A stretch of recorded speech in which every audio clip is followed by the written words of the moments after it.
I bought a house, but my family wanted free lodging. So I cut ties and moved to London. Buckle up, this is a bit of a long one. I'm 40, work as a financial analyst, and am pretty successful in my job. Growing up with an older sister, Emily, 36, I realized early on that if I wanted something, I had to work for it myself. From the start, our parents' treatment of us was noticeably different. When Emily turned 16, she received a nice new Toyota Corolla with a large red bow on top. When it was my turn, I got Dad's old Subaru, which had 180,000 miles and a tendency to break down. Emily has always been the ideal child in our parents' eyes. She was the beautiful one, the social butterfly, the one who couldn't do anything wrong. She married her husband Derek, 42, right after graduation, and they quickly began having children. They currently have 3, Ava, 9, Owen, 6, and Noah, 3. They live in a rental townhouse, which Emily frequently complains about. Meanwhile, I have been more fortunate in my own way. My best friend's parents own several properties and have been renting me a lovely one-bedroom apartment at half the market rate for the last 6 years. They trust me because I've never given them any reason not to. While Emily had everything handed to her, I learned to be cautious with money. Since I began working, I've been saving diligently by living within my means, cooking at home rather than eating out, and taking public transportation whenever possible. My coworkers frequently tease me for being overly frugal, but I had a plan. College provided another striking example of inequity. Emily attended her ideal school with our parents covering all expenses, including tuition, lodging, board, and a hefty monthly allowance.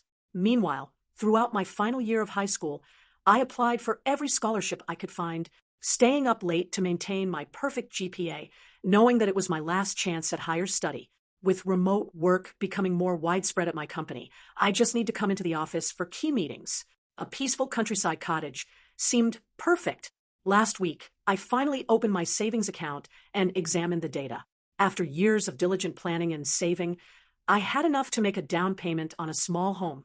I was in the middle of looking through real estate listings when my mother called with her usual impeccable timing. "Don't forget we're expecting you for dinner on Saturday," she added, her voice carrying a subtle order disguised as a reminder. "Emily and Derek are coming with the kids, and please try to be on time." Once I arrived at my parents' suburban home, their driveway was already full with Emily's SUV, so I had to park on the street. Inside, there was the usual chaos, kids running around, my mother fussing over everyone as if it were a state supper rather than our typical family gathering. My father had already retired into his usual recliner with his newspaper, where he would remain until supper was served. The traditional dinner complaints circulated. Derek complained about his demanding supervisor and difficult project deadlines. Emily lamented their cramped townhouse and the children's constant demands. Dad expressed concerns about the economy and gas prices. Mom frequently added to the commotion by commenting on everyone's eating habits and portion sizes. During these evenings, I mastered the art of mental escape. I took advantage of the hubbub by checking my phone under the table and scrolling through a lovely small home I had discovered: 2 bedrooms, a large kitchen, and a stunning garden. The pricing was within my budget. The listing images depicted a beautiful wraparound porch, ideal for a set of rocking chairs. The prospect of sitting there with my morning coffee made me happy. "What's so interesting on that phone? You barely touched your food." Mom's piercing voice broke through the background noise. Her hawk-like eyes never skipped a beat despite the commotion. I could have made something up about work, but perhaps the warmth of the fantasy still lingering in my head compelled me to be honest. "Actually, I'm looking at houses. I'm thinking about buying one soon." The silence that followed was terrible. You could hear the ice cubes settling in the water cups. Even the children realized something had changed. Ava paused in the middle of a conversation about her school performance. Owen halted his fork halfway to his mouth. Even tiny Noah stopped slamming his spoon against his high chair. Emily's head shot up so quickly that I worried she could suffer whiplash. Derek's incessant rant about his boss ended in mid-sentence. Mom's hand paused in the middle of reaching for the salt shaker. Dad's newspaper descended gently like a curtain, showing his astonished expression. "A house?" Mom asked, as if she hadn't heard me right. "Yes," I admitted, immediately regretting my candor. The way they all looked at me made me feel like I had announced plans to invade Mars. "I'm just looking at options right now. Nothing definite." "What kind of house?" Emily said, her voice retaining the strangely pointed tone she used when she felt frightened. It was the same tone she used when I received a higher SAT score than she did just before convincing our parents that I had cheated. I haven't really decided yet, I answered ambiguously, attempting to change the conversation. But I could sense their minds working, unspoken thoughts nearly palpable in the air. My parents exchanged profound looks, the type they'd honed over decades of marriage. Emily kept looking at Derek, who had suddenly become quite interested in his mashed potatoes. The typical supper bustle soon resumed, but something had changed. The talk felt forced, as if players had forgotten their lines and were desperately trying to finish the show. Even the children appeared to pick up on the stress, and their usual loud demeanor subsided. A week later, my phone began to vibrate with Mom's calls during an important Zoom conference. After her third attempt, I called back during my lunch break, expecting an emergency. Finally, Mom said, her voice practically trembling from joy, "I found the perfect house for you. Sarah from church informed me of a listing in her neighborhood. It's absolutely ideal." I sat down, my half-eaten lunch immediately feeling like a headache forming. "Mom, I haven't even asked for help finding a house." But she was now in full stride and unable to halt. "It has 5 bedrooms. No, 6. The master bedroom is huge, and there are these adorable children's rooms with built-in closets." I blinked. "Oh, and the backyard. There's already a playground installed. Can you believe it? And the location is just perfect. Walking distance to St. Peter's Elementary School and the public library." I stroked my temples, trying to remain cool. "Mom, I appreciate you thinking of me, but that's not what I'm looking for at all. I want a small country house, something cozy just for me. I don't need multiple children's rooms or a playground." "Don't be ridiculous," she yelled, her delight quickly turning into frustration. "You can't just think about yourself. You need to plan ahead. This house is perfect. Sarah says the owners are motivated to sell quickly." After she hung up, Emily began sending out an endless stream of postings for large family houses. Each subsequent message delivered another 4 to 6 bedroom house with numerous baths, large yards, and close proximity to schools and parks. By the 20th message, I had stopped checking. It was evident that they weren't listening to what I really wanted. Instead, I contacted Julia Harris, a realtor with glowing recommendations. During our first encounter, I was struck by how well she listened. "I want something small and cozy," I explained. "A country house, not too far from the city, with good internet for remote work. Maybe a small garden where I can grow herbs and vegetables." When I told her about my pricing range, her eyes brightened up. "I think I might have exactly what you're looking for. It just came on the market yesterday." The house she showed me was ideal. A lovely 2-bedroom cottage located 40 minutes from the city with siding and dark green shutters. It had a wraparound porch with room for rocking chairs. Sunlight poured in via huge windows onto an open-plan living room. The kitchen was not large but had been redone with butcher block worktops and modern appliances. A wood-burning fireplace dominated the living room wall, and I could envision nice winter days spent reading beside it. Upstairs, there were 2 modest bedrooms and a bathroom with a clawfoot tub, which I fell in love with right away. But the sunroom sealed the deal. There were windows on 3 sides that offered a view of a well-kept garden with raised beds and a small greenhouse. I could immediately envision myself spending weekends there, surrounded by greenery and natural light. The owner offered a quick closing discount, and I accepted without hesitation. The following few weeks were a blur of paperwork and preparation. I put down a larger down payment than was required, keeping the monthly payments manageable using the money I had carefully saved all these years. While my family undoubtedly believed I was being cheap, I was actually building my future. After everything was finalized, I planned to announce the news at the next family dinner. Mom had just started discussing another house. "Stella next door is selling. She'll give us, you a good price." "Actually," I interrupted, unable to suppress my joy despite their past attempts to sway my decision, "I've already bought a house." The hush was absolute. Even Ava, who is normally unstoppable, paused in mid-motion. I took a deep breath and began detailing my new house, my voice full of enthusiasm. Despite the mounting tension around the table, it's this beautiful cottage about 40 minutes outside the city, 2 bedrooms, the most amazing sunroom, and there's even a small greenhouse in the backyard. The previous owner had these gorgeous raised garden beds. My father's fist hit the table with such power that the water glasses jumped. "Are you out of your mind?" he exclaimed. I had never seen him that angry before. Noah burst into tears as he heard the startling boom. "How dare you buy a house without consulting us first?" My mother's cheeks had turned an alarming red. "After all those perfect family homes we found, why would I need to consult you about buying my own house with my own money?" I inquired, feeling as if I had wandered into some strange parallel dimension. "Because we had it all planned out." Mom practically screamed. "Stella's house would have been perfect, right here in the neighborhood. Plenty of room for everyone." "Room for everyone?" I asked, slowly, growing confused. "It's just going to be me living there."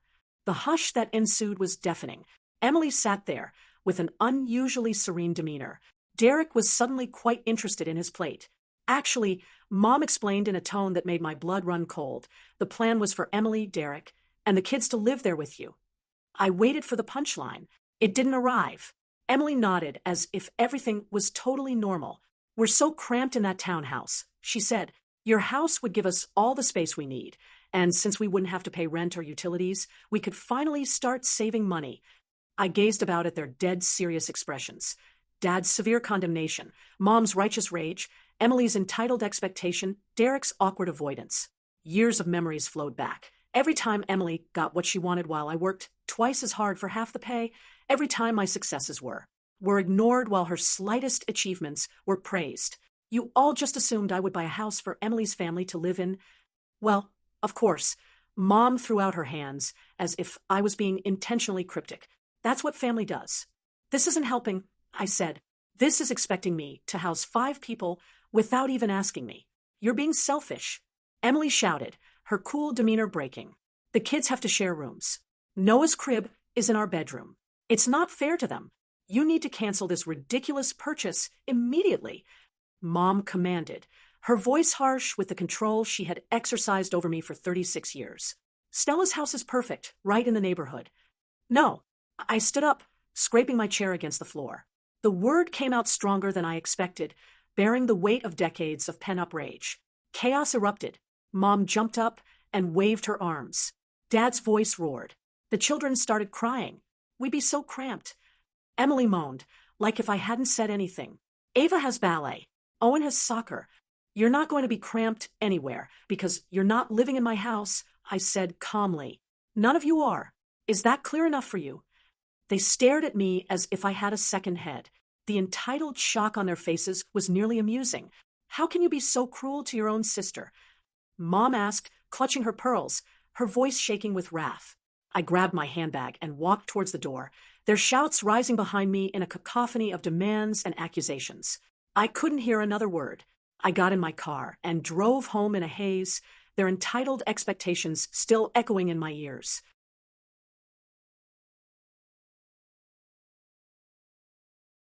Update. The knocking on my flat door started as I was packing the kitchen. My father's voice rang through the wood. "Open this door right now. We know you're in there." I froze, bubble wrap in hand, as the thumping continued. "Go away." I yelled. "I'm done talking about this. Don't you dare talk to us like that." Dad's fist hit the door. "We raised you better than this." My hands shook as I grabbed my phone. "If you don't leave right now, I'm calling the police," I said, making sure they heard the beeping as I dialed. Mom's sharp intake of air followed. "We're leaving," she said coldly, "but this isn't over. You're making a terrible mistake." Once their footsteps faded, Emily sent the first message, a photo of Ava and Owen squished in their bunk bed. "Look how little space they have," the caption read. When I didn't respond, she sent another photo of Noah's crib cramped in the corner of their room. The text became more hostile as the days went on, arriving at all hours, along with guilt-laden messages from relatives. I blocked everyone, family, friends, even acquaintances, but they kept finding ways to contact me.